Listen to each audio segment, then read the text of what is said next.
Proverbs, here we are again, and I hope you are enjoying reading through the book of Proverbs so far in this month of July. After the first few chapters, we find ourselves in chapter 8, where we've now moved from the advice of a father to a son on to Lady Wisdom that you've been reading about this past week. And for a few chapters, we hear about Lady Wisdom's calling to the world, right? Calling out to the world to follow God's wisdom. We also hear in chapter 8, we find out that God's wisdom was set in place before the hills were formed, before the mountains were formed, before the fields were created, kind of woven into the fabric of our world from the very beginning. And so as God's people, part of our job, if you will, part of our calling is to continue to discover, to yearn, to look for God's will along the way, and then, of course, to seek to live by God's wisdom as well, and not choose to live by our own set of standards and our own wisdom, which pales in comparison to God's. So then we also, in chapter 10, we move into a new section, right? A lot of it seemed to be a little bit more maybe coherent, a little more fluid as we move through the first 9 chapters. But then especially when we get to chapter 10, we find what is known as the beginning of Solomon's Proverbs. And this section actually doesn't end until we get to the beginning of chapter 25. So you've got 14 chapters worth of Solomon's Proverbs. And each one of these is its own wise saying, wise words that are attributed to King Solomon.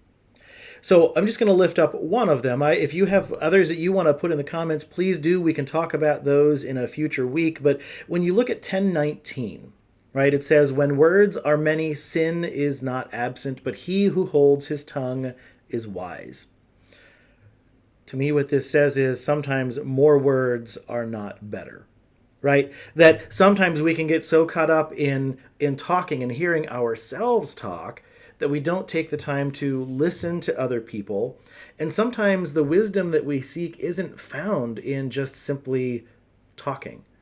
And if we talk too much, right? The more we talk, the more chances there are for us to say something that's wrong or sinful. And so there are moments where the wise thing, the smart thing, even the healthy thing to do is to pause, to consider your words before you speak, decide whether anything needs to be said or not. But sometimes the wisest thing is simply to shut your mouth, right? To hold your tongue and to listen. And I think that's part of the meaning of that 10:19 proverb. The word that comes out is hokmah, right? That's the word that goes back that we translate as wisdom throughout the book of Proverbs.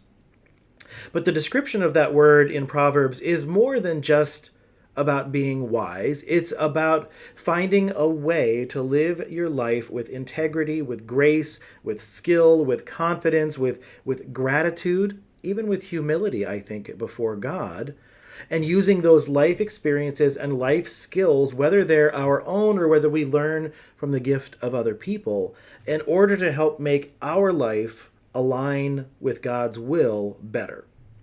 One of the images that I really liked that I read about this week was the notion of woodworking. And I don't get to do it as often as I want to, but I do like to do some woodworking now and then. And when you're woodworking, you sand with the grain. You work with the grain of the wood instead of trying to work against it, right? And so in some ways, they described Proverbs as the book of the Bible, or a book of the Bible, that helps us learn more about how to live going with the grain of God instead of working against the grain.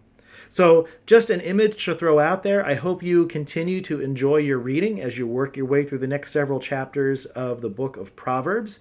We'll see you next weekend as we talk a little bit more. Again, questions and comments or things you'd like to put in there, put those in the comments. We'll talk about them on a future video.